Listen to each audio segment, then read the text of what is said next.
Olá pessoal, boa noite.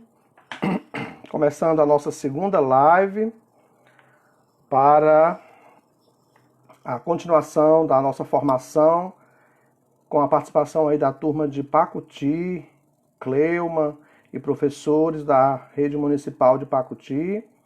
São os nossos convidados especiais de hoje, mas a nossa live está aberta aí para qualquer pessoa que esteja nos acompanhando pelo Facebook. Vamos já começar a conversar sobre autismo e transtornos escolares, uma temática aí bem interessante quando a gente fala de inclusão, de dificuldades nesse processo de recepção de alunos com dificuldades, seja essa dificuldade de ordem comportamental ou no tocante aí ao processo de ensino e aprendizagem. Vamos dar mais um tempinho para algumas pessoas começarem a chegar na sala e a gente começar o nosso bate-papo sobre autismo e transtornos escolares. Comecem a convidar aí algumas pessoas para a gente começar a conversar. Também podem fazer perguntas. Vamos falar hoje de alguns quadros de transtornos escolares bem interessantes para a gente entender a importância de compreender cada um desses quadros e assim criarmos estratégias mais funcionais ao nosso processo de ensino e também no tocante às nossas abordagens nos atendimentos clínicos e no atendimento educacional especializado. Temos aí já a Maria Batista na sala, Carla Michela. Vamos começando a chegar algumas pessoas. Eu estou contando com a presença da turma de Pacuti. É a nossa segunda live essa semana, continuando o nosso curso de formação que a gente iniciou lá em Pacuti e que estamos dando continuidade com esses encontros online, deixando esse material salvo no Facebook, salvo no meu canal no YouTube e também no grupo de estudos de nossa turma de Pacuti. Beijos às minhas tias lá do interior, tia Decília, tia Gilda, que estão nos assistindo também agora.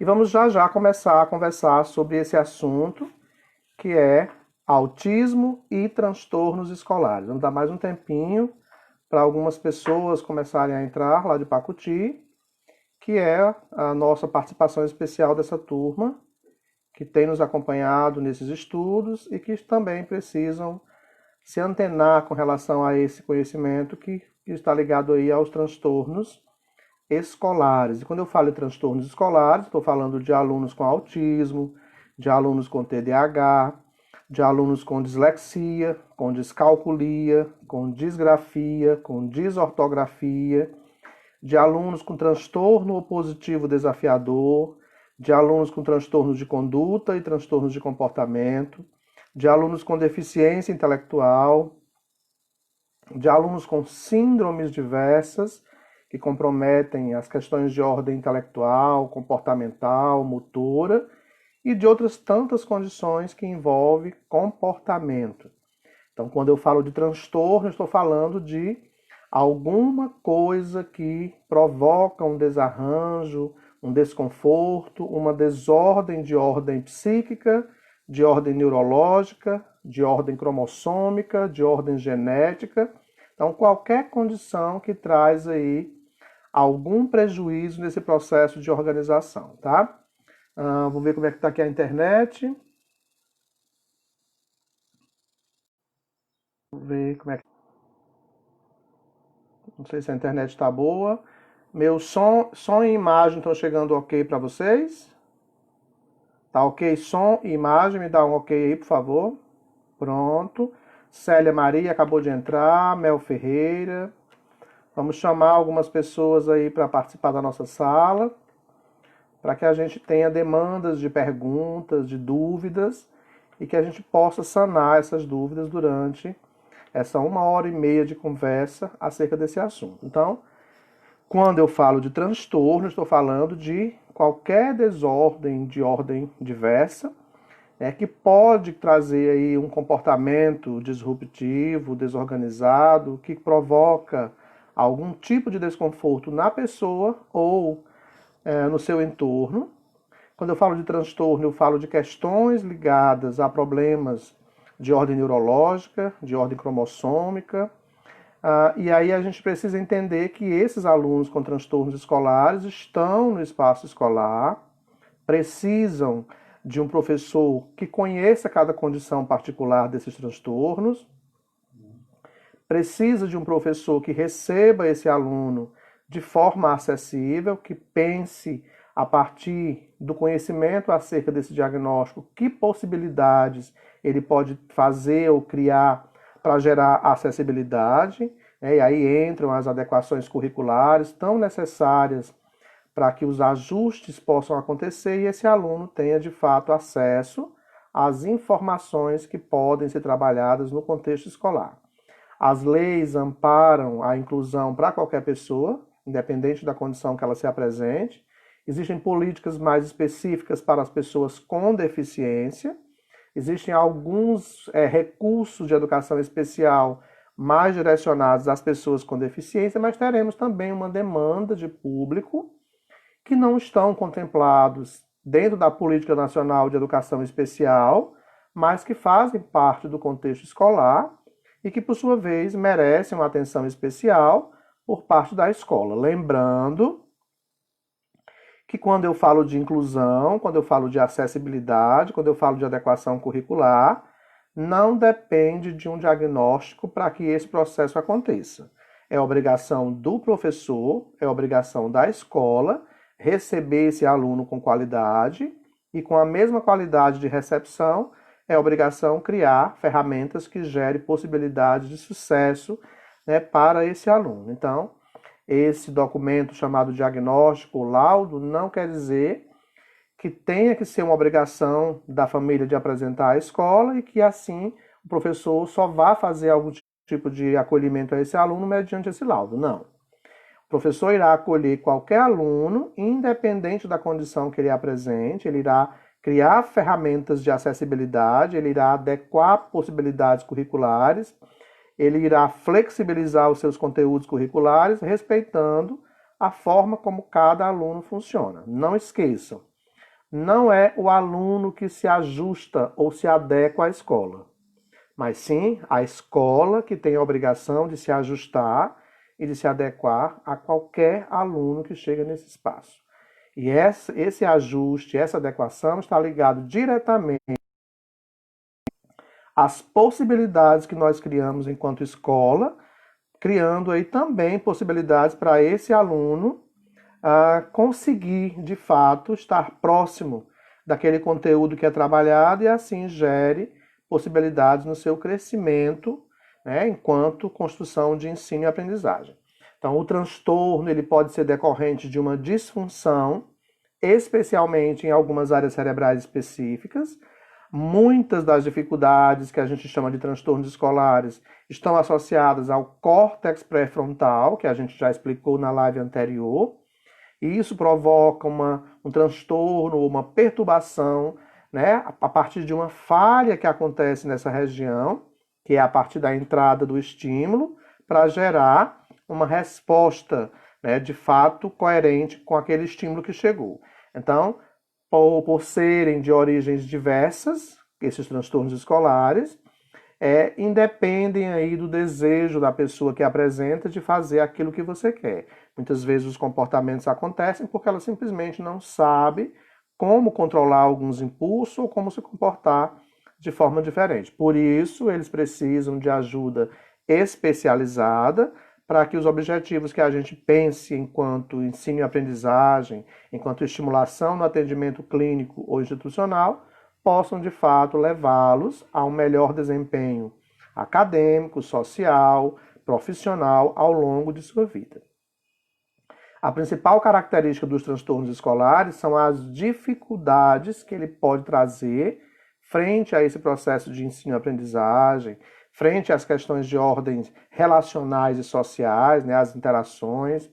E essas dificuldades, a gente vai elencar algumas delas, podem ser falta de interesse, baixo desempenho, dificuldades emocionais e comportamentais, inadequação ao modelo de ensino e aprendizagem que está sendo proposto pelo professor em sala de aula. Então, pode estar ligado aí a diversas situações que é importante que a gente conheça, que é importante que a gente compreenda. Então, quando eu falo de transtornos escolares, eu estou falando de situações diversas, que podem comprometer as nossas funções cognitivas superiores, que na neurologia a gente chama dessa forma, mas na psiquiatria a gente pode chamar de funções psíquicas, que é a nossa capacidade de consciência, de atenção, de orientação, de senso-percepção, de afetividade, de vontade, de psicomotricidade, de pensamento, de juízo de realidade, de linguagem, de valoração do eu, que é a condição de autoestima, de autovalorização, de personalidade e também ligadas a questões de inteligência. Os transtornos nas suas apresentações, eles podem ser orgânicos, podem ser afetivos e podem ser também de ordem outra, que não apenas essa condição que a gente está citando, tá? O DSM-5 ele traz um capítulo onde ele coloca todos esses transtornos dentro de uma condição chamada transtornos do neurodesenvolvimento.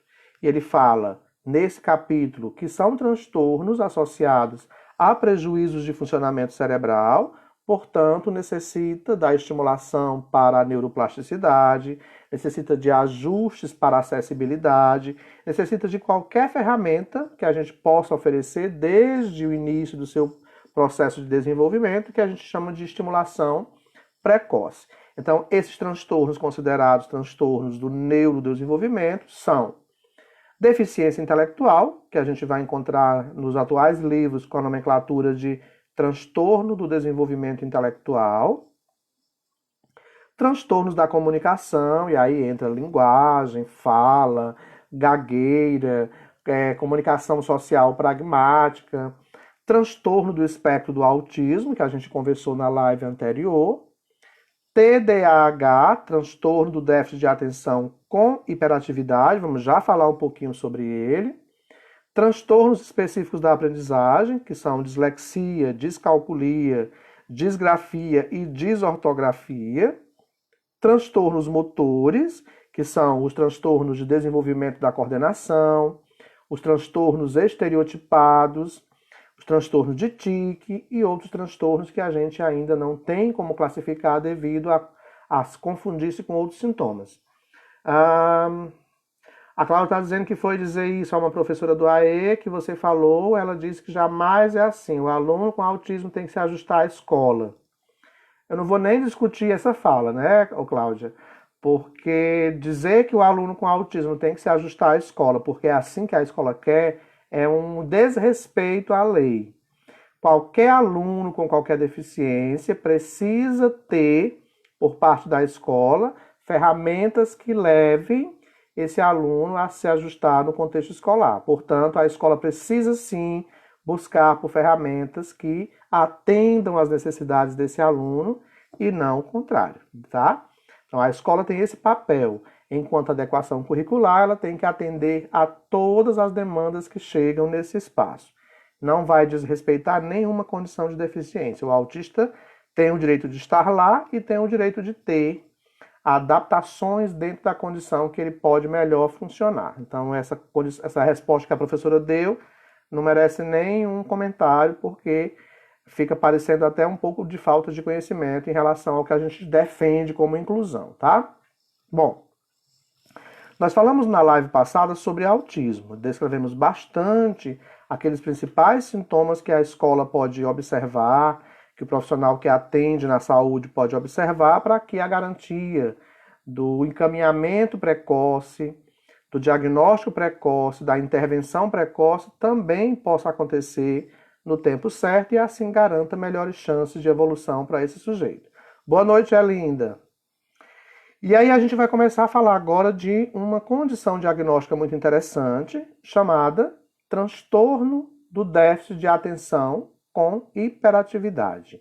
O conhecido TDAH, o conhecido hiperativo, que a gente conhece muito bem, né, no dia a dia, por ser um quadro diagnóstico que aparece isoladamente, mas também que aparece associado a outros quadros diagnósticos. Então, é muito comum você encontrar o TDAH presente no autismo. 44% dos autistas têm TDAH associado. Mas o que é o TDAH? É a dificuldade de atenção, é a dificuldade de controlar os impulsos, por isso são impulsivos, e é aquela dificuldade no controle motor. Então, os 3 sintomas marcantes para o TDAH são desatenção, impulsividade e hiperatividade. Porém, dentro desses 3 sintomas, é importante que a gente observe uma questão muito interessante. Quando eu falo de TDAH, eu não posso afirmar que uma criança agitada, que uma criança bem ativa na sua prática de atividade seja TDAH em função disso. Para ser TDAH, a criança tem que apresentar pelo menos 6 sintomas da desatenção, da impulsividade e da hiperatividade. Esses 6 sintomas têm que estar presentes por pelo menos 6 meses de apresentação. Esses sintomas têm que se repetir em 2 ou 3 ambientes diferentes.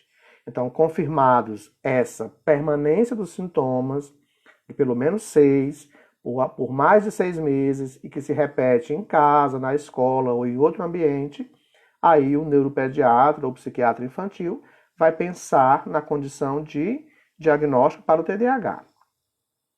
Para isso, ele entrevista a família, ele faz uma entrevista aplicando um questionário específico, ele vai observar a criança, ele vai usar um teste, né, uma escala de avaliação para o TDAH muito específica que chama-se SNAP-4.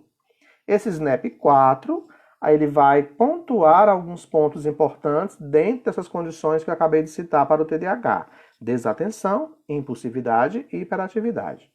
Fora o SNAP-4, que pode ser usado também por profissionais que atendem a criança, o neuropediatra ou psiquiatra infantil ele vai utilizar-se do DSM-5, do CID-11 ou do DSM-4 ou do CID-10, seja lá o documento que ele esteja usando, para encontrar dentro da classificação do TDAH a melhor percepção para ajustar ou não aquele sujeito à condição de diagnóstico.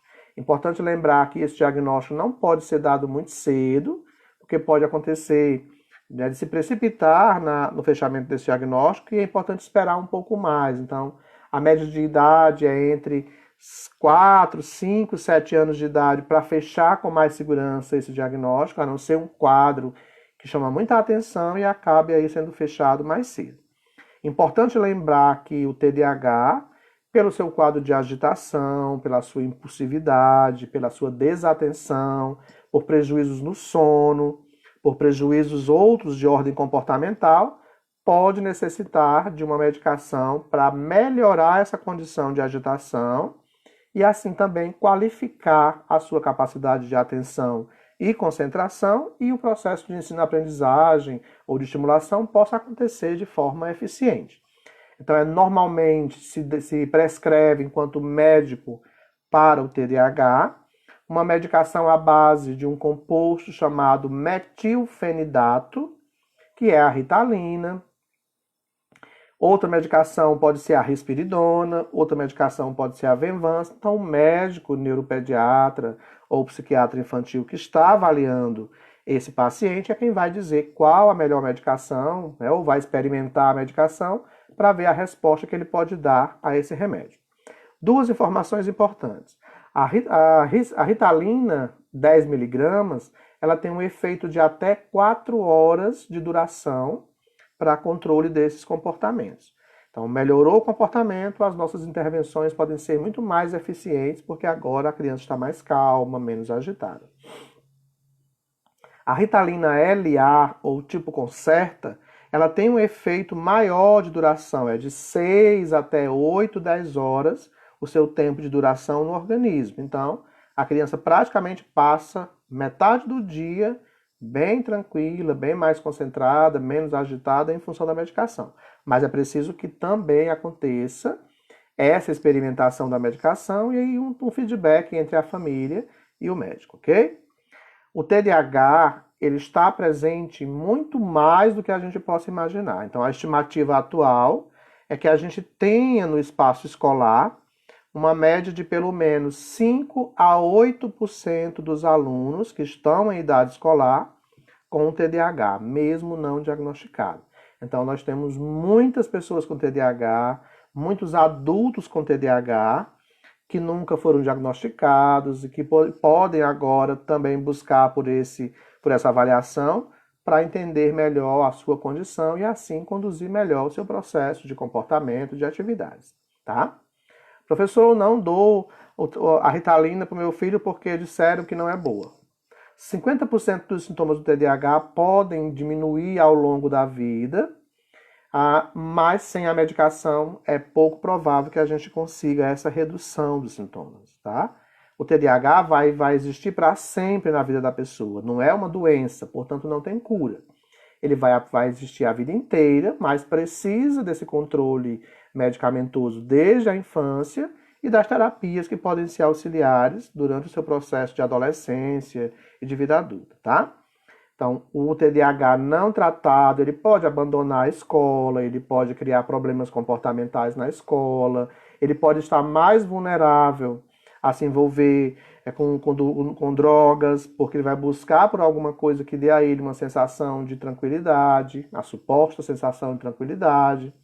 Na adolescência e vida adulta, ele pode se envolver mais em acidentes de trânsito, né, com gravidez precoce, as relações afetivas podem ser não muito duradouras, porque não há persistência em continuar um relacionamento, pode mudar muito de emprego, porque não tem tolerância de permanecer muito tempo na mesma coisa, separam e casam com muita recorrência, eu estou falando daqueles que não foram tratados, né? Mudam de cursos, começam a faculdade, desistem, então o TDAH ele vai da infância até a vida adulta, e essa vida adulta vai ter um melhor ou pior resultado, dependendo do que a gente fizer agora na infância. Portanto, é interessante que o professor conheça o que é o TDAH, oriente a família da importância de buscar por uma avaliação médica, de buscar por uma equipe de intervenção no tratamento do TDAH, que não é só o remédio, é a terapia ocupacional, é a fonoaudiologia, é a psicopedagogia, é a psicologia, é a psicomotricidade, vai depender de cada caso. O fato é que a gente tem que compreender a importância de uma equipe multidisciplinar atuando com uma pessoa com TDAH, tá? O TDAH precisa de suporte, precisa de compreensão da família, precisa de entendimento escolar. E aqui eu vou dizer algumas dicas rápidas que a gente pode pensar enquanto escola.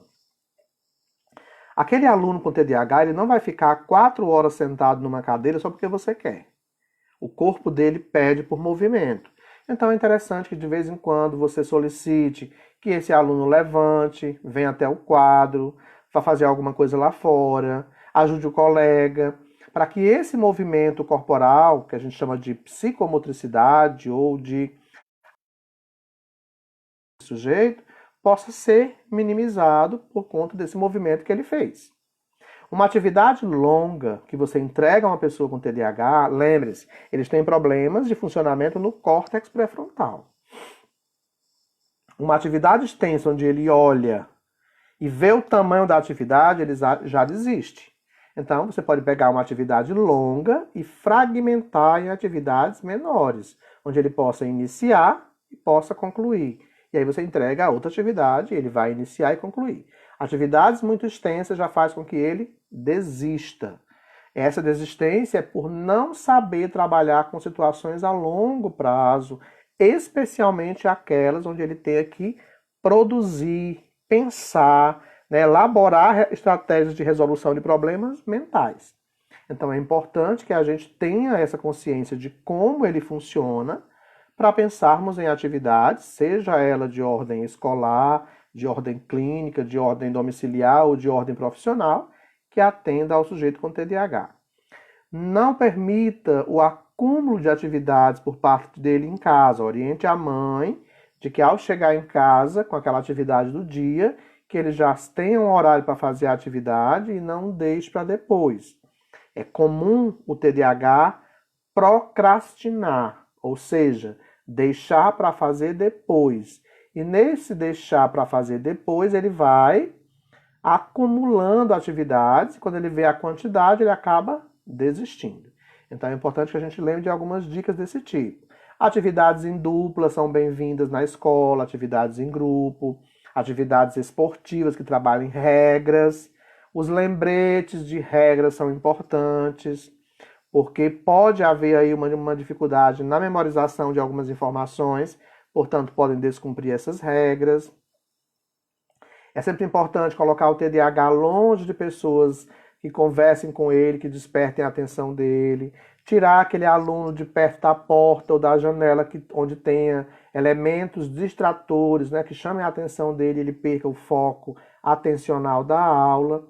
Então, quanto menos estímulos tiver, né, melhor vai ser a capacidade de atenção e de concentração dele. TDAH tem dificuldade na atenção, na concentração, no planejamento mental, na resolução de algumas situações de ordem mental e também no autocontrole comportamental. Por isso são chamados de pavio curto. Perdem a paciência com facilidade, podem se envolver em discussão, podem brigar, porque não conseguem controlar facilmente alguns desses comportamentos, ok? Então, esse foi o nosso primeiro transtorno escolar, o TDAH.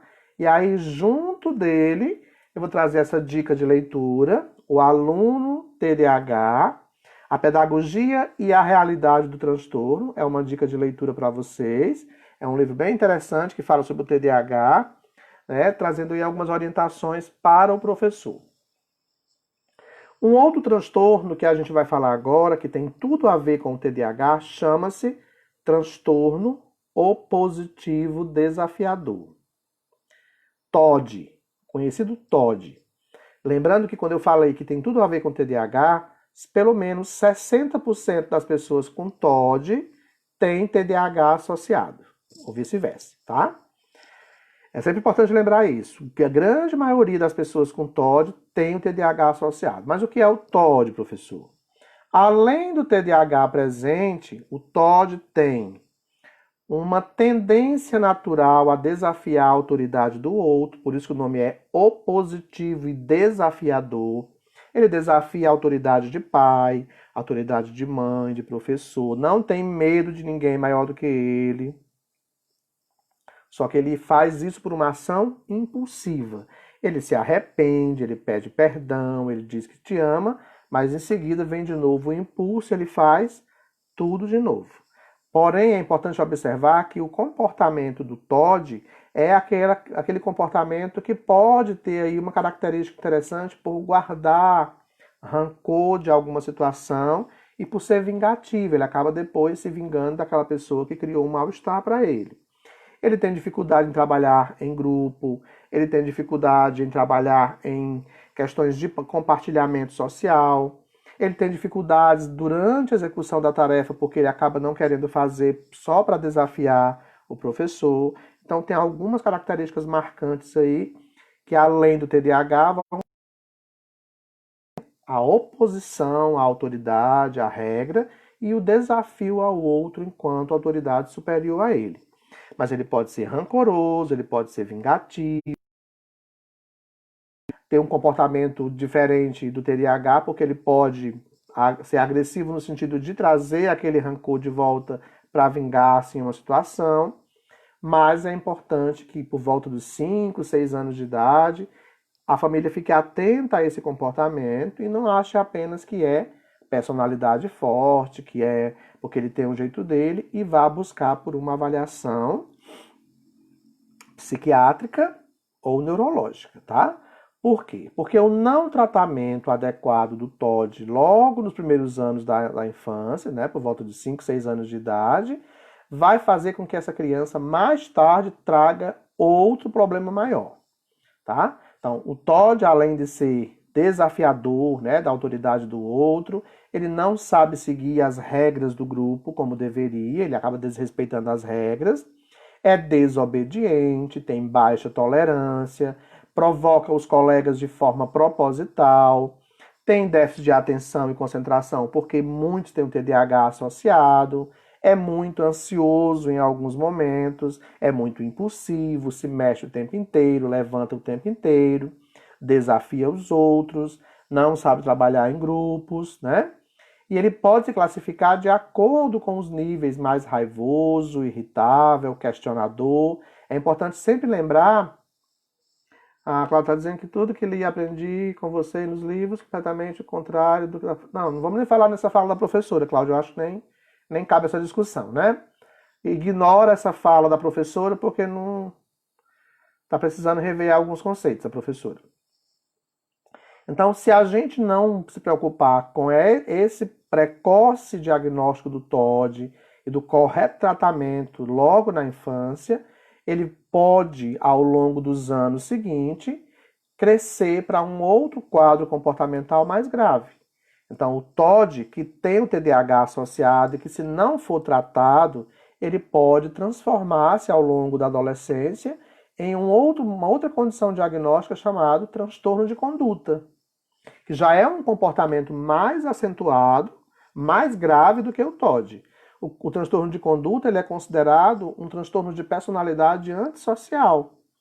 Ele pode criar maiores problemas de ordem social do que o TOD, porque o TOD ainda pode ser conduzido, pode ser melhor assistido, tanto pelas terapias comportamentais, por abordagens diretas com a família e com a criança, mas é preciso que aconteça o quanto antes. Deixar o tempo passar vai fazer com que o quadro se acentue e cresça, ganhando uma nova proporção que pode ser aí o transtorno de conduta. O transtorno de conduta já é uma condição mais grave, considerada transtorno escolar. A criança já tem um comportamento mais agressivo, ela é resistente, ela é negativista, ela é muito agitada, ela acaba premeditando alguns comportamentos para se dar bem e prejudicar o outro. O TOD não tem isso. Mas o transtorno de conduta já tem um comportamento mais frio, por isso que é considerado um transtorno antissocial, tá? É mais ou menos prevalente entre 6 a 10% dos meninos e de 2 a 9% nas meninas. Então, se eu for falar do transtorno de conduta, agora eu vou dizer que é um padrão repetitivo e persistente de comportamento, onde nesses comportamentos são violados os direitos básicos dos outros, as normas e as regras sociais, porque tem uma tendência a transgredir essas regras, Lógico, regras que podem ser inapropriadas para a idade que a criança ou adolescente apresenta, tá? A Adriana, a professora falou, só para situar vocês. A colocação da Cláudia é que a professora disse que o aluno com autismo tem que se adequar à escola. E eu estou dizendo que é a escola que tem que se adequar ao aluno. Ponto, tá? Bom, voltando aí para o transtorno de conduta, a gente vai entender que é preciso também uma avaliação psiquiátrica muito pontual, lembrando que o psiquiatra infantil é o mais indicado para esse tipo de avaliação, e ele vai observar que essa criança com transtorno de conduta, a gente falou de TDAH, falou de TOD, estamos falando agora de transtorno de conduta. Transtorno de conduta, a criança ou adolescente já com a idade maior, ele vai ter uma tendência maior à agressividade, tanto com as pessoas quanto com os animais, uma tendência a destruir o patrimônio público, pelo mero prazer de transgredir a ordem. Ele pode se envolver em pequenos delitos, como pequenos furtos, falsificação, violação grave das regras. Ele vai crescendo, por isso que eu disse que o TOD tem que ser tratado quanto antes, para a gente não ter mais tarde um outro transtorno comportamental considerado antissocial, que é o transtorno de conduta. Por isso que é interessante que desde cedo a família já observe aquilo que extrapola o considerado normal, enquanto comportamento de qualquer criança e adolescente, para não deixar o tempo passar para buscar por ferramentas de intervenção. Falta do transtorno de conduta o que a gente chama de empatia. Ele ignora, ele não está preocupado com os sentimentos dos outros, ele é um pouco frio em relação a esse comportamento, tá? Então, só para a gente situar. Falamos de TDAH, enquanto transtornos escolares. Falamos de TOD, que pode ter 60% dos casos com TDAH associado. E falamos que o TOD, quando não tratado na infância, pode evoluir para um quadro mais grave, que pode ser aí um transtorno de personalidade antissocial, que é o transtorno de conduta, tá? Além desses prejuízos comportamentais, o transtorno de conduta pode ter prejuízos no processo de aprendizagem, ele pode ter dificuldades em se adequar aos grupos sociais, tanto da escola quanto da família e da sociedade. Ele pode ter outros problemas ao longo do seu desenvolvimento que estão associados aí aos comportamentos manifestos por essa condição, tá?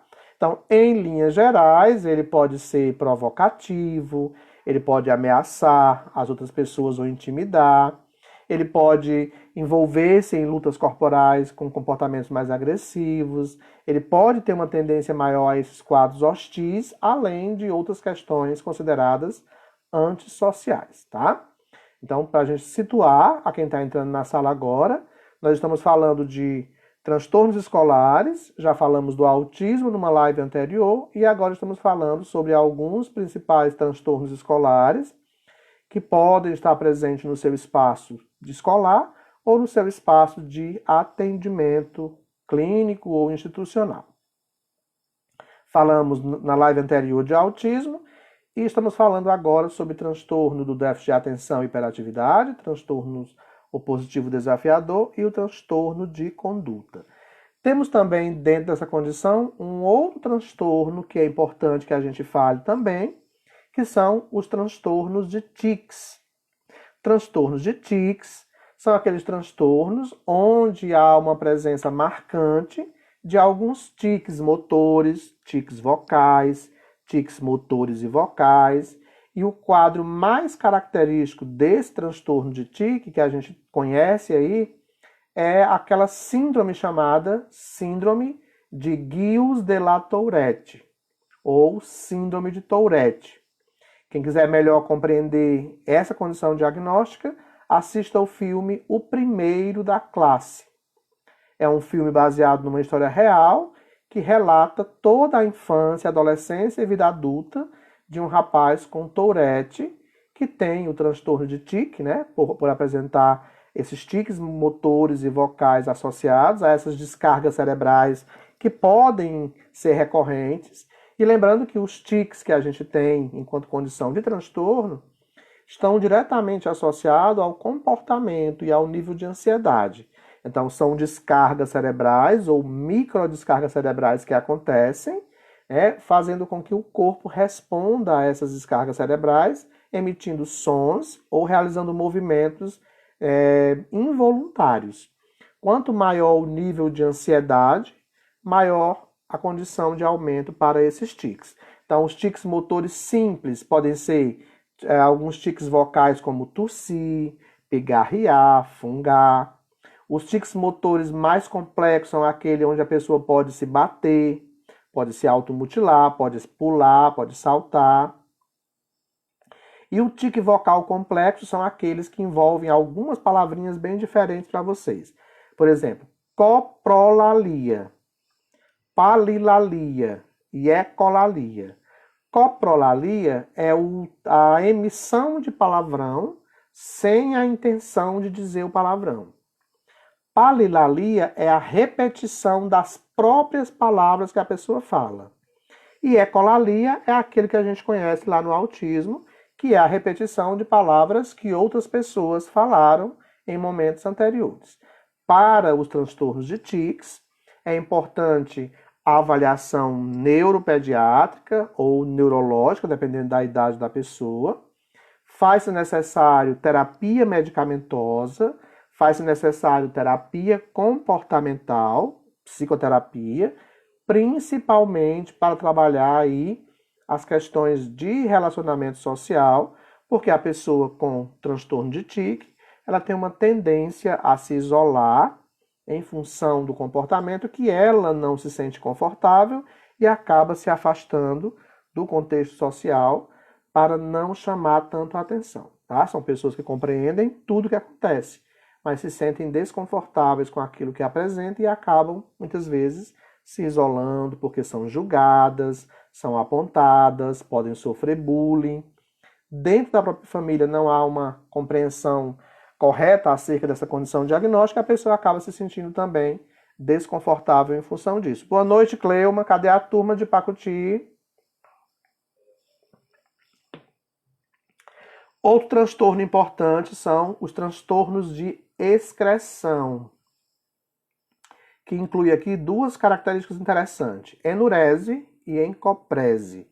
Enurese é aquela eliminação de urina, né, durante o dia ou durante a noite, que pode ser considerada anormal em relação à idade que a criança apresenta e não decorrente de nenhuma condição patológica. Pode estar presente desde cedo, desde o nascimento, ou pode surgir, certo? Seguindo-se aí um período de controle já adquirido e a pessoa começa a apresentar essa dificuldade nesse controle dos esfíncteres. Então, a enurese ela não costuma ser diagnosticada antes dos 5 anos de idade e requer aí pelo menos a frequência de repetição de 2 vezes por semana, por pelo menos um tempo de duração de 3 meses. Já a encoprese, né, que é aquela evacuação repetida em locais inadequados, né, muitas vezes na própria roupa, pode acontecer em alguns transtornos da criança não controlar os esfíncteres. Para o diagnóstico ser mais preciso, é importante que isso aconteça pelo menos uma vez por mês, em pelo menos 3 meses de recorrência, né, de duração. E isso pode, tanto a enurese quanto a encoprese, pode ocorrer pelo nascimento de uma nova criança em casa, pela sensação de abandono, pela separação dos pais, por um evento traumático. A Cleuma acabou de entrar na sala, por isso é importante a abordagem psicológica para descobrir qual o fundo comportamental que trouxe essa regressão em alguma condição já adquirida, tá? Então é sempre importante lembrar disso. A enurese e a encoprese, né, xixi e cocô de forma anormal em relação à idade, pode ser uma situação que aconteça em decorrência de um episódio traumático na vida da criança, seja mudança de escola, separação dos pais, violência doméstica, o nascimento de um irmão e ele se sente colocado de lado. Isso pode gerar, e por isso que é importante todo esse cuidado ao trabalharmos a afetividade com as nossas crianças, independente de qualquer condição de diagnóstico, tá? Mais um transtorno considerado transtorno escolar: fobias específicas e fobia social. Fobias específicas são aqueles medos excessivos e persistentes que qualquer um de nós pode ter, podendo estar relacionado aí a um objeto ou a uma situação. A gente tem vivido muito isso na atualidade. Vamos ter várias pessoas aí depois da pandemia com um medo muito recorrente em relação a contágio.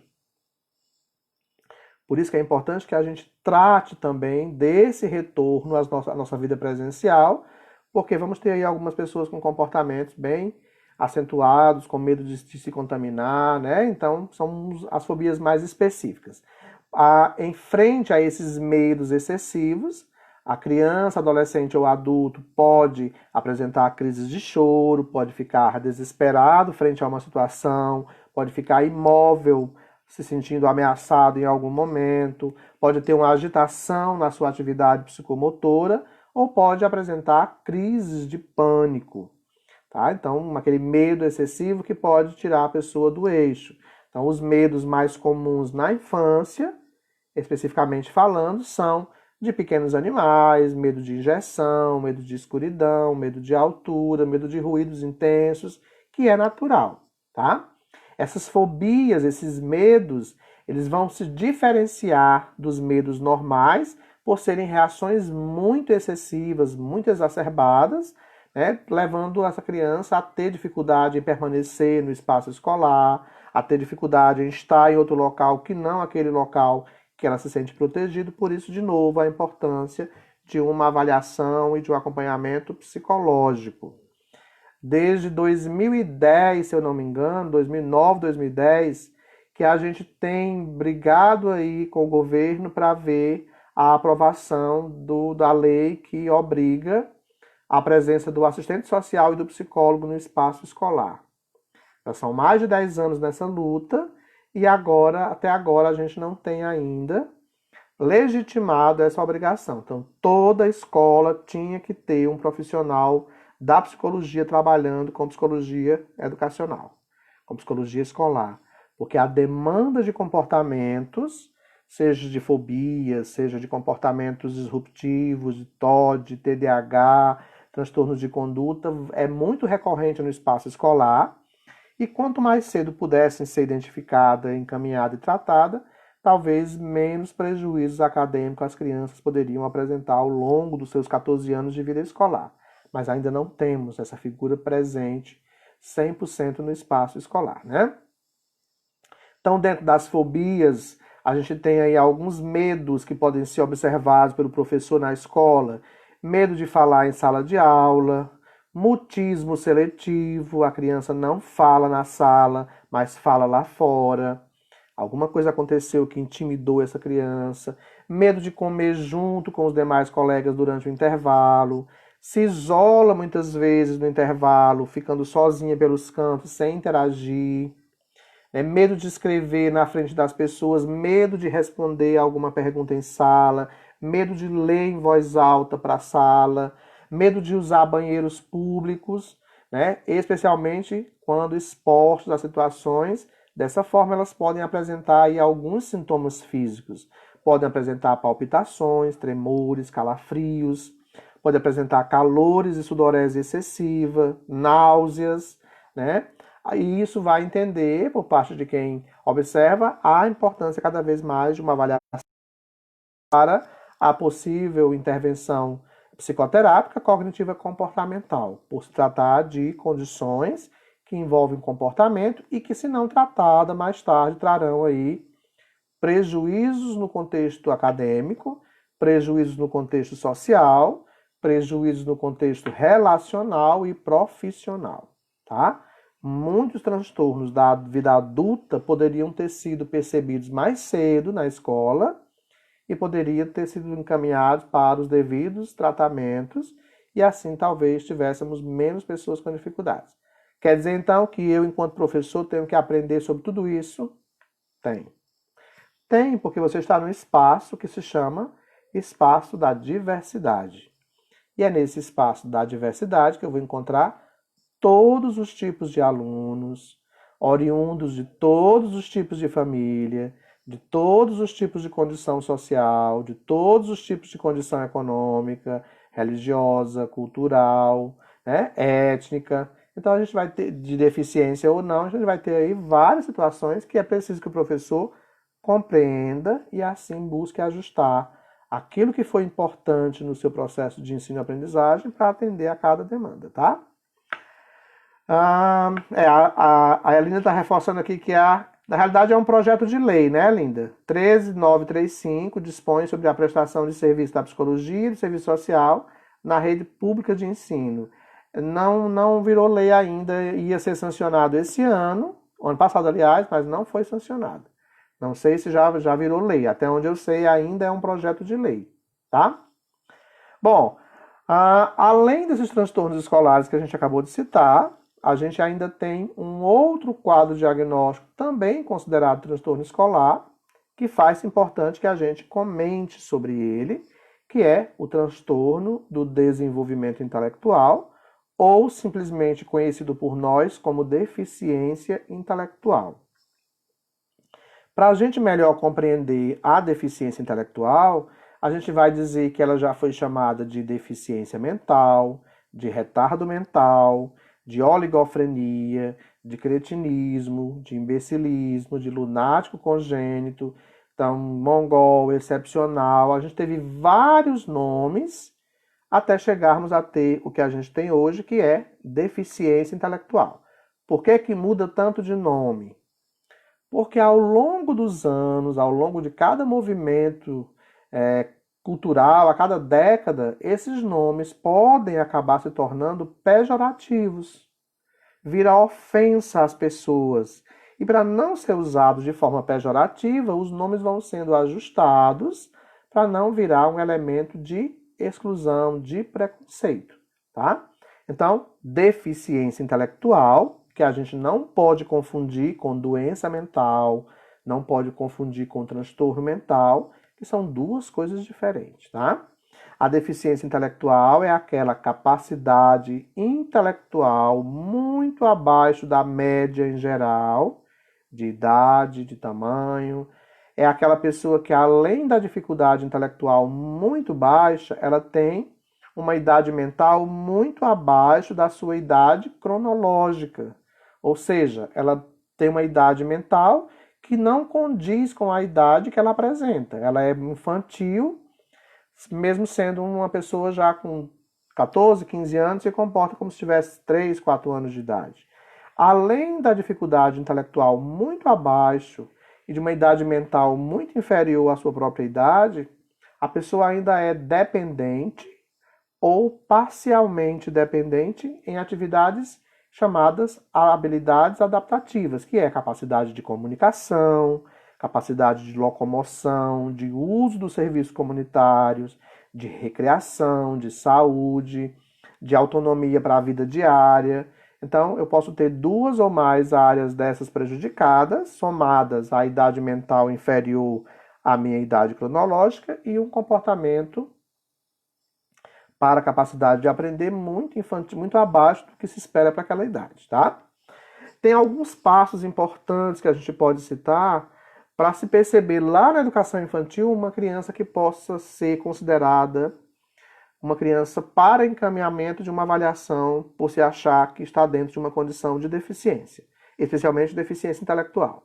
Aquela criança que apresenta um atraso no seu neurodesenvolvimento ou desenvolvimento neuropsicomotor. Demora a sentar, demora a ficar de pé, demora a andar, demora a falar, é muito atrasado em relação aos demais, demora a coordenar o movimento amplo e fino. Então, tudo ligado ao seu neurodesenvolvimento está em defasagem. Além disso, ela é sempre dependente de alguém para fazer coisas simples, que a maioria das crianças já conseguem fazer. O terceiro ponto para se observar é aquela criança ainda não faz uso muito simbólico dos recursos que toda criança faz, simulando situações, criando fantasias com as situações. Então ela faz um uso pobre dos recursos que a maioria das crianças já estão mais avançadas enquanto abstração. E tem uma dificuldade em compreender algumas questões simples. Você precisa de um comando muito claro para que ela compreenda muito bem esse comando. Além de alguns, por esse atraso no neurodesenvolvimento, também podem apresentar o que a gente chama de hipotonia motora, aquela flacidez muscular que pode trazer aí uma dificuldade na motricidade, que é muito comum a gente observar na criança com síndrome de Down. A musculatura é flácida, o movimento é amplo, a dificuldade de controle desse movimento é maior e acaba gerando aí alguns problemas motores ao longo do processo, tá? Então, em palavras mais simples, a deficiência intelectual, dentro do que a gente está falando sobre transtornos escolares, é aquela dificuldade em aprender, em entender e realizar atividades simples do dia a dia. É aquele comportamento muito infantilizado, né? Como alguém com menos idade. A Annalise está dizendo que é preciso ser muito estimulado nessa criança. Por isso a importância, Annalise, da estimulação precoce. Essa criança com todas essas dificuldades tem que ser estimulada na educação infantil, mas tem que ser estimulada na terapia, na fono, na psicologia, na psicomotricidade, na fisioterapia, por se entender que é uma criança que já nasceu com um prejuízo em relação a outras crianças que não têm esse prejuízo, tá? Como saber se uma criança tem deficiência intelectual? Essa criança que demora nessas questões neuropsicomotoras que eu falei, para aprender questões simples do dia a dia. É importante observar essas questões maiores, o aprendizado, a autonomia e a maturidade. São 3 pontos que devem se observar para a deficiência intelectual. E como uma pessoa pode nascer ou por que pode nascer com deficiência intelectual? Bom, as possíveis causas, possíveis, a gente não pode afirmar, mas a gente pode dizer que pode estar ligado a fatores genéticos, cromossômicos, doenças que a mãe teve durante a gestação, mães usuárias de drogas, de diversos tipos de substâncias, infecções, doenças neurológicas, a própria Zika vírus é uma condição que traz aí a deficiência intelectual. Então a gente vai falar de fatores pré-natais, fatores perinatais e fatores pós-natais. Que é isso? Fator pré-natal, isso estamos falando de fatores de risco para qualquer condição, tá? Fatores pré-natais são aqueles fatores observados durante o processo gestacional, principalmente, que é a desnutrição da mãe, a má assistência à gestante, as doenças infecciosas durante a gestação, o uso de tóxicos, né, causas genéticas diversas, tudo isso durante o processo gestacional. Os fatores de riscos perinatais, eles vão desde o momento do trabalho de parto até o 30º dia de vida. Então, pode ser considerado fator perinatal a má assistência durante o trabalho de parto, a falta de oxigenação para a criança durante o trabalho de parto, que essa falta de oxigenação pode ser anóxia, ou pode ter uma diminuição que é chamada hipóxia. Né? Alguns traumas durante o parto podem ser fator de risco para a deficiência intelectual, para a paralisia cerebral, para várias condições diagnósticas. Tá? Prematuridade pode ser um fator de risco, além de outras condições observadas enquanto saúde do bebê. Os fatores de risco considerados pós-natais são aqueles que vão do 30º dia de nascimento até a adolescência. Ou seja, a desnutrição, aquela criança que nasceu bem, mas é subnutrida, não tem alimentação adequada, ela pode vir a se comportar por falta de nutrientes como uma pessoa com um quadro de deficiência intelectual ou de outras perdas, né? A outra condição, desidratação grave, infecções que pode acontecer na infância, intoxicação por substâncias, por remédios, acidentes, afogamentos, quedas, choques, tudo isso do 30º dia de vida até a adolescência são chamados fatores de risco pós-natais, tanto para a deficiência intelectual quanto para outras condições de dificuldades. Quais as dificuldades que uma pessoa com deficiência intelectual pode apresentar? Vamos lá. Atraso no seu desenvolvimento, pode apresentar dificuldades na coordenação motora ampla e fina, pode ter baixa capacidade de compreensão, isso gera dificuldades no aprendizado escolar, dificuldades de relacionamento podem estar presentes, dificuldades em realizar atividades de autonomia para a vida independente, atividades do dia a dia. Tudo isso é observado em casa e observado pelo professor na sua movimentação enquanto observância da criança no domínio de sala de aula, fora da sala de aula durante o intervalo. E aí é importante a gente trazer algumas questões aqui para esse momento. É sempre necessário que o professor esteja antenado com alguns desses transtornos para compreender cada condição e durante o momento em que ele vai fazer o encaminhamento para uma avaliação, seja uma avaliação médica, uma avaliação terapêutica, uma avaliação fonoaudiológica, ele consiga dessa forma fazer um relatório que seja compreensivo, apresentando essa criança, né, mostrando como ela se encontra enquanto desenvolvimento, e aí ele vai falar de esquema corporal, de lateralidade, memória, percepção, raciocínio lógico, associação de ideias, orientação espacial, orientação temporal, coordenação motora ampla, coordenação motora fina, capacidade de linguagem, de comunicação, tudo isso vai entrar no relatório que esse profissional irá elaborar para o encaminhamento que ele vai solicitar, né, entendendo como importante para que essa criança seja devidamente assistida e dessa forma as dificuldades possam ser minimizadas. Minimizadas no sentido de garantir a neuroplasticidade cerebral e assim o processo de ensino e aprendizagem e o próprio desempenho da criança ao longo da vida não traga tantas dificuldades, né, no seu pleno desenvolvimento para uma vida independente. Então, esses transtornos escolares que a gente falou, lembrando que a gente falou na live anterior sobre autismo, que é uma condição muito recorrente no espaço escolar. Falamos hoje sobre TDAH, TOD, transtorno de conduta, transtornos de excreção, transtorno de tics, fobias, deficiência intelectual. Vamos já falar sobre outros, mas vamos dar aqui algumas dicas de leitura. Estratégias de ensino para criança com deficiência. Então, estratégias lúdicas para criança com deficiência. É uma dica de leitura que eu deixo para vocês. Lembrando que a gente ainda tem mais meia hora de live, tá? Transtornos do desenvolvimento e transtornos da comunicação é uma outra dica de leitura que é interessante que quem trabalha com desenvolvimento infantil possa fazer a leitura desse material. Falando de autismo, nós temos como dica de leitura o aluno autista, avaliação, inclusão e mediação, autismo na escola, um jeito diferente de ensinar, um jeito diferente de aprender, é uma outra dica de leitura. Autismo, linguagem e educação, é uma outra dica de leitura. E, lógico, autismo azul e de todas as cores, que eu não podia deixar de mostrar. Essas são algumas dicas de leitura. Já já a gente vai trazer outras dicas de leitura. Mas vamos agora entrar num outro transtorno escolar chamado de transtornos da linguagem ou transtornos de comunicação, seja lá o nome que a gente dê, tá?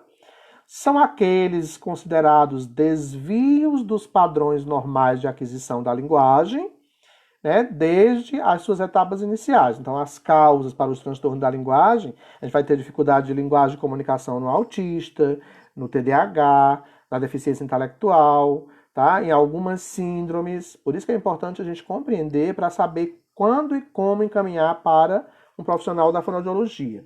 Onde tem esses livros? Todos é só me procurar. A gente tem disponível para entrega, inclusive, tá?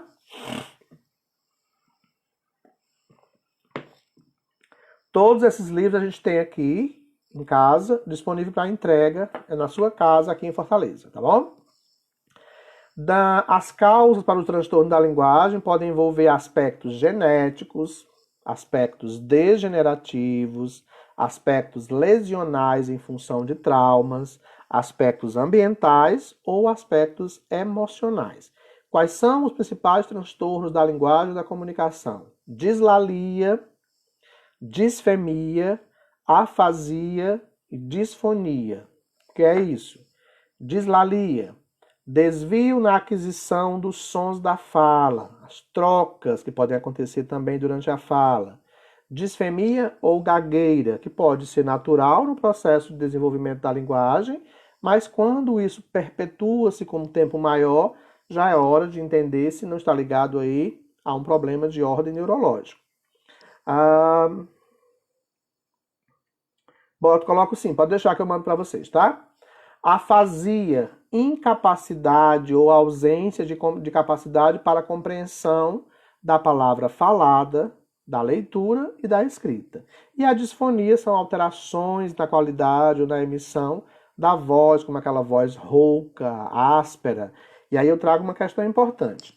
Nós, professores, que falamos o tempo inteiro, que falamos alto, que muitas vezes nem usamos o microfone, mal tomamos água, podemos, ao longo do processo, apresentarmos aí algumas condições de alterações na voz. Por isso é importante você consultar um profissional fonoaudiólogo, tá? Porque esse profissional, ele vai orientar você quanto a exercícios e algumas questões importantes, como tomar água, exercitar a voz, aquecer a voz. Então, não sou eu que vou falar, porque nessa parte não me compete. Falando só do aluno, o professor também precisa ter suas emoções trabalhadas, precisa ser acompanhado em alguns momentos, precisa conversar com um profissional habilitado como um psicólogo e também buscar por um fonoaudiólogo se assim ele achar que necessita trabalhar melhor a sua voz para não ter problemas ao longo do seu tempo de exercício em sala de aula, tá? Andrelina, esses livros eles estão todos postados no Instagram, mas eu também posso postar de novo no Facebook, tá? É só daqui a pouco você entra no Facebook e eu vou postar de novo todos eles lá, para você ver valores e os títulos, ok? E já já eu também mando eles para o grupo de Pacuti, para também acompanhar e ver os nomes dos livros e os preços. E daqui a pouquinho também vou postar essa live lá no grupo de Pacuti, para quem não pôde assistir hoje, também ter condições de assistir durante a semana, tá bom? Vamos entrar em um outro transtorno interessante, considerado transtornos escolares. Só lembrando a vocês que a gente está falando de vários transtornos escolares de forma rápida, porque é só mais essa live falando sobre esses transtornos, mas são assuntos que cada um dá um curso. tá? A gente está pincelando de forma resumida para não termos aí problemas em esquecer alguns deles. Mas são assuntos que merecem o nosso aprofundamento. Então a gente vai entrar agora nos transtornos específicos da aprendizagem, que podem ser contemplados nesse livro, transtornos e dificuldades de aprendizagem, para que a gente entenda melhor algumas condições voltadas à dislexia, descalculia, disgrafia e desortografia. Esse é um excelente livro para entender melhor esse processo. Nós temos um outro livro como indicação, que é mais aprofundado só na dislexia, que é Dislexia, Novos Temas e Novas Perspectivas, também para aprofundamento desse transtorno escolar, entendendo que dislexia representa hoje pelo menos 17% da população mundial, ou seja, é muita gente com dificuldades em leitura e em escrita.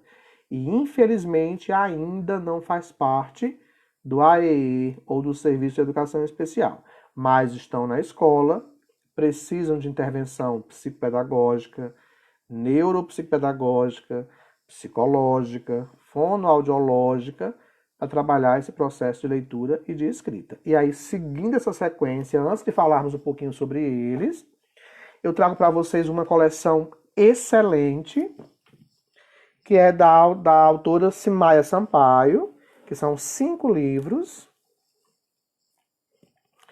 que vem desde Manual Prático de Diagnóstico Psicopedagógico Clínico, aqui para avaliação e identificação das dificuldades de aprendizagem. Aí esse é o primeiro livro, o manual. Aí depois dele você tem um manual só de atividades corretivas de leitura e escrita, voltado aí para é um guia prático para disléxicos e pré-escolares com dificuldade de leitura e escrita, é o volume 1. O volume 2 são atividades corretivas de leitura e escrita, grafia e ortografia, então um guia prático para crianças, adolescentes e adultos com dislexia, é o volume 2. O volume 3, atividades corretivas de compreensão, leitura, produção textual e escrita, mais específico ainda. E o guia 4, que é só função executiva, atenção, concentração, planejamento, estratégia. Então é uma coleção super interessante para quem gosta de ler e trazer aí várias dicas de trabalho para intervenção das crianças com transtornos específicos da aprendizagem, tá?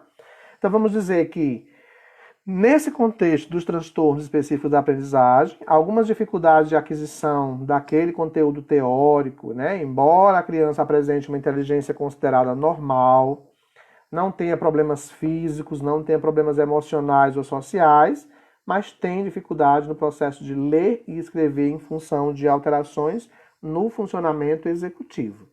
São capazes de aprender, né, porque o distúrbio ou o transtorno específico não é uma deficiência, mas uma dificuldade pontual, seja na leitura, na escrita, na forma de escrever enquanto orientação espacial, no cometimento de erros ortográficos e na capacidade de raciocínio lógico-matemático, mas para isso precisa de programas ou métodos de ensino apropriados. Então a gente tem a dislexia como transtorno específico da aprendizagem, considerado aí uma falha no processamento da habilidade de leitura e de escrita, que vai apresentar-se aí durante o desenvolvimento da criança, é considerado um atraso do neurodesenvolvimento ou uma diminuição em traduzir sons em símbolos gráficos e compreender qualquer material escrito. Enquanto que a disgrafia é uma dificuldade na linguagem escrita, mais precisamente na qualidade do traçado gráfico, sem comprometimento neurológico ou intelectual, mas a criança escreve, junta demais as letras, junta demais as palavras e acaba não compreendendo ela mesma aquilo que escreveu. E a descalculia está envolvendo aí o raciocínio lógico-matemático, que é a dificuldade ou incapacidade de realizar atividades aritméticas básicas, como quantificação, numeração, cálculo, e a desortografia é aquele cometimento excessivo de erros ortográficos que fogem ao padrão aceitável e que requer todo esse aparato multidisciplinar que eu acabei de citar. Abordagem psicopedagógica ou neuropsicopedagógica, abordagem psicológica, abordagem fonoaudiológica, abordagem psicomotora. Quanto mais gente envolvida, inclusive a família envolvida no processo, mais chance a criança tem de ter um sucesso maior enquanto vida escolar, tá? Então, esses são transtornos específicos da aprendizagem. É diferente de dificuldade de aprendizagem. Dificuldade de aprendizagem, qualquer pessoa com qualquer deficiência pode ter, qualquer pessoa com qualquer problema no dia a dia pode ter, que pode superar ou não, mas esse contexto que eu acabei de citar são transtornos muito específicos de ler e escrever, de calcular, né, da tradução, né, gráfica da palavra escrita e no processo de raciocínio lógico-matemático, além do cometimento de erros, tá bom? Então, esses foram alguns dos transtornos escolares. Temos mais ainda uns minutinhos, vamos falar mais de alguns. Um outro transtorno considerado transtorno escolar, que a gente não está dando importância a ele, que é muito importante que a gente coloque aqui, é o transtorno obsessivo compulsivo, conhecido como TOC. Mas não dá só em adulto? Também pode ser percebido em crianças. É mais comum em idades mais avançadas, adolescência e vida adulta, mas pode já começar desde cedo. O que é esse TOC? São obsessões, são compulsões muito repetitivas que causam na pessoa que apresenta um sofrimento emocional muito grande, porque ela não quer se sentir daquele jeito, ela acaba não conseguindo frear esses pensamentos. Então, as obsessões podem ser ideias, pensamentos, impulsos, né, ou imagens muito persistentes na sua cabeça, que são consideradas por quem apresenta como sendo real e não facilmente controlada. E elas causam ansiedade e causam sofrimentos. São produtos da nossa mente, lógico, mas não quer dizer que para a pessoa que sente isso não seja real. Por isso é importante que a gente tenha cuidado e observe aquela pessoa que tem pensamentos muito repetitivos de contaminação, que vai morrer se for sair, que vai ser assaltada, pode desenvolver um quadro de pânico muito grande em relação a algumas questões, umas dúvidas muito repetitivas, podem ter um comportamento de organização muito recorrente, uma preocupação exagerada com a limpeza das coisas, com a simetria e a organização dos objetos. Então, podem estar muito mais preocupados em colecionar coisas que não são úteis, né? Colecionismo, preocupação excessiva com alguns rituais que não são funcionais, que atrapalham a vida dela, atrapalham a vida das pessoas que estão no entorno. Então a gente pode ficar atento a isso. Quais são os rituais mais comuns, professor, para ver se eu tenho?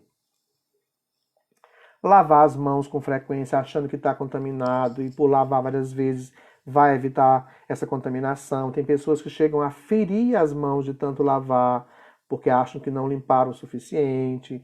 Tem pessoas que têm uma excessiva preocupação com a limpeza das coisas, quer passar, agora é álcool gel, né? Quer passar álcool gel em tudo. Tem pessoas que têm uma mania de colecionar coisas, inclusive de colecionar coisas que não são úteis. Daí a gente pode ter um outro transtorno associado a isso, que são os transtornos de acumulação, que são chamados de acumuladores compulsivos. São pessoas que enchem uma casa de coisas praticamente consideradas lixos e não conseguem se desprender dessas coisas como um apego afetivo exagerado. Daí a importância de se trabalhar, de novo, a abordagem comportamental com suporte psicológico. Lembrando que seria interessante que todos nós tivéssemos suporte psicológico, porque de alguma forma cada um de nós tem suas condições aí emocionais em prejuízo que precisam ser trabalhados, até porque trabalhamos com pessoas. Ideal seria que todos nós tivéssemos terapia para aprendermos a lidar bem com o outro, já que o outro também traz as suas dificuldades e eu preciso também resolver as minhas, né? E chegamos a um transtorno muito particular, muito grave, muito comum em muitas famílias, genético, herdado de alguns membros da família, que vão aparecer por volta de 12, 13 anos de idade, de entre 17 e 25 anos de idade, e até 30 e poucos anos de idade e até o envelhecimento, podem acontecer. mas o pico de manifestação é na adolescência, estamos falando de esquizofrenia. Sim. E é transtorno escolar? Vamos lá. O projeto de lei 7.081 de 2010, ele vai transformar TDAH, dislexia, descalculia, disgrafia, desortografia em público-alvo do AEI. O projeto de lei 7.081 de 2010, né? E o projeto de lei 7798 de 2014, ele vai transformar esquizofrenia e todos os transtornos mentais em público-alvo da educação especial. Quando esses dois projetos de leis virarem lei, a gente vai ter a nossa demanda de público lá na educação especial 30 vezes maior do que aquilo que a gente já tem hoje. Portanto, vamos estudar os transtornos escolares, os transtornos comportamentais, essa necessidade de atendê-los também de alguma forma, seja com um outro serviço, mas dentro da educação especial. Então, a esquizofrenia é um distúrbio mental grave, crônico, incapacitante, afeta cerca de 1% da população mundial.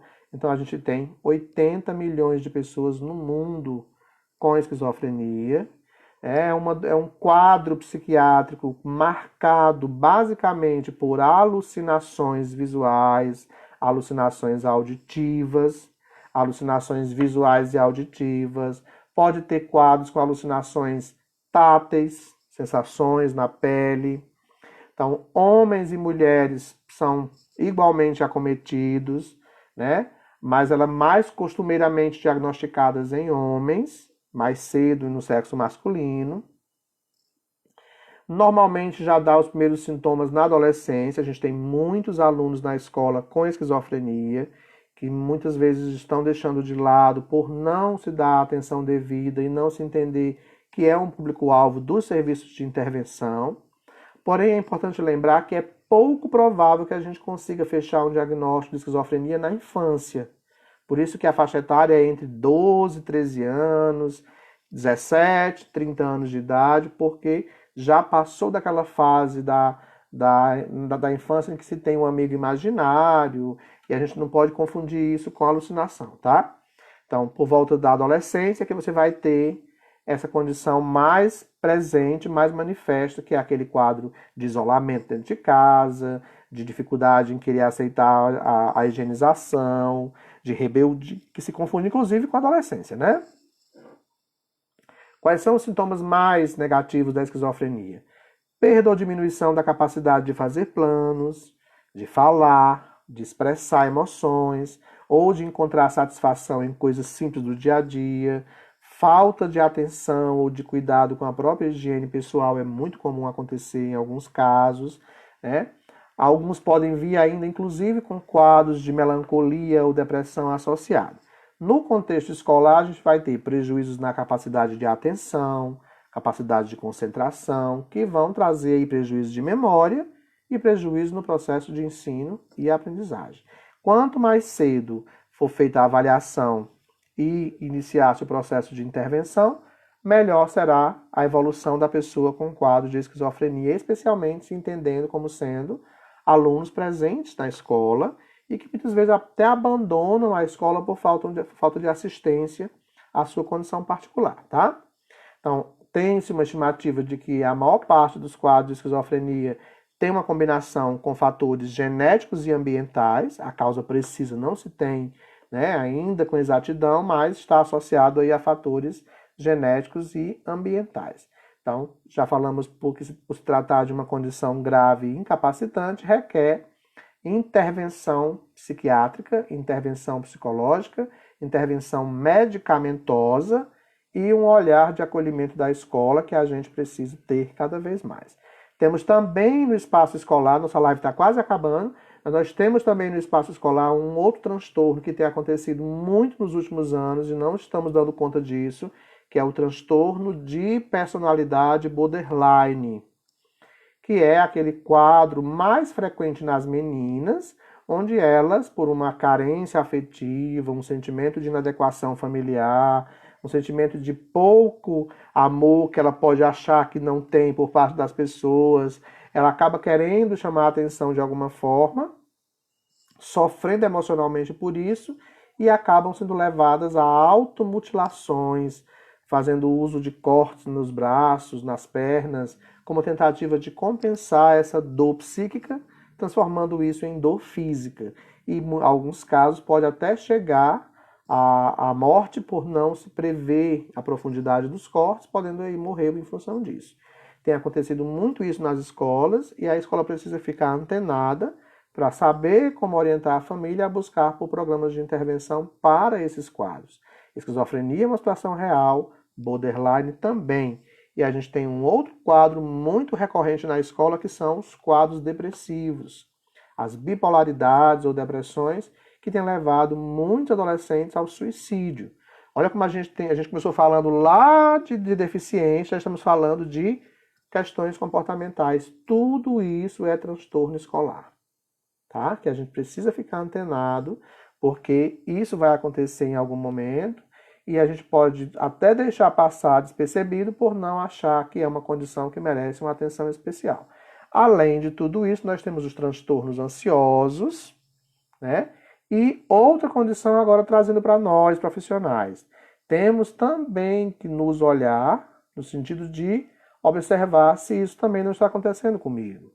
Temos hoje um transtorno considerado mal do século, que é TAG, transtorno de ansiedade generalizada, que está acometendo a muitos profissionais da educação pela sobrecarga de trabalho, pela insatisfação com a remuneração salarial, pela insalubridade dos ambientes escolares, pelas pressões e cobranças que se tem.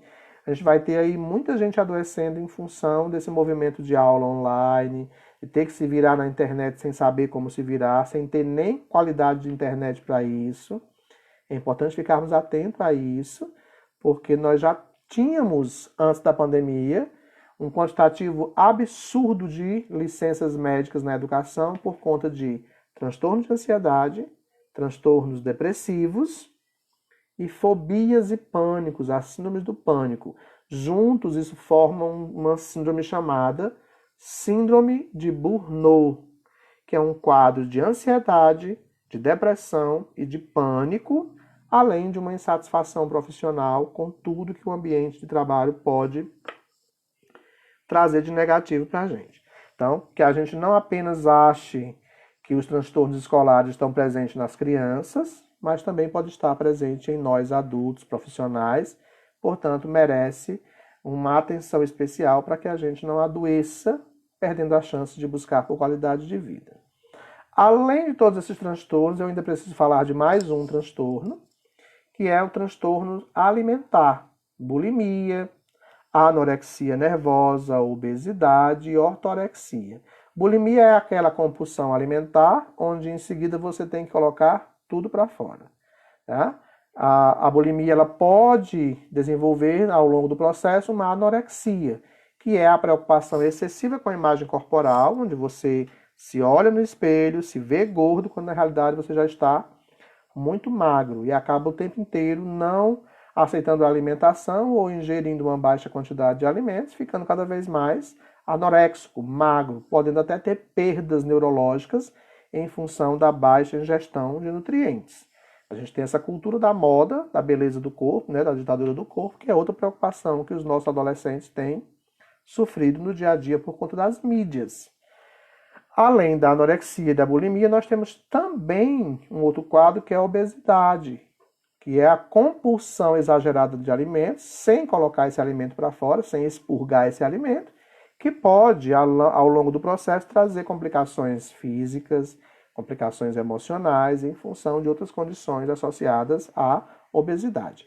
E um outro tipo de transtorno alimentar que não é comentado, mas eu vou comentar aqui, que é chamado de ortorexia. O que é ortorexia, professor? Assim como se tem a preocupação em ficar magro, em comer pouco, em colocar para fora aquilo que comeu, a ortorexia é o movimento contrário daquele exagero alimentar. A ortorexia é uma obsessão doentia pela alimentação saudável.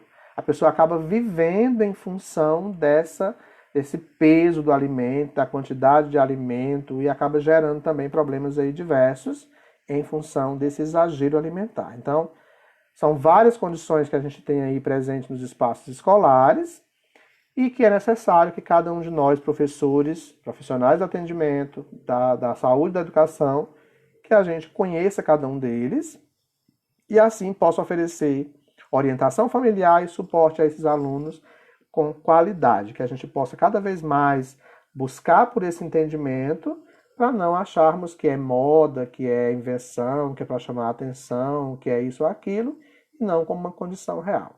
Transtornos escolares são reais, estão nos espaços escolares e é preciso que a gente cada vez mais conheça cada um deles e assim crie possibilidades para esse aluno permanecer na escola, qualidades, tendo as suas particularidades respeitadas, ou orientando a família a tratar cada uma dessas condições, e assim a gente não ter, ao longo do processo, algumas perdas significativas, né? É importante que cada um de nós tomemos consciência da importância que se dá ao processo de formação profissional, não só do assunto que você domina, mas para compreender como cada um dos seus alunos funciona, tá?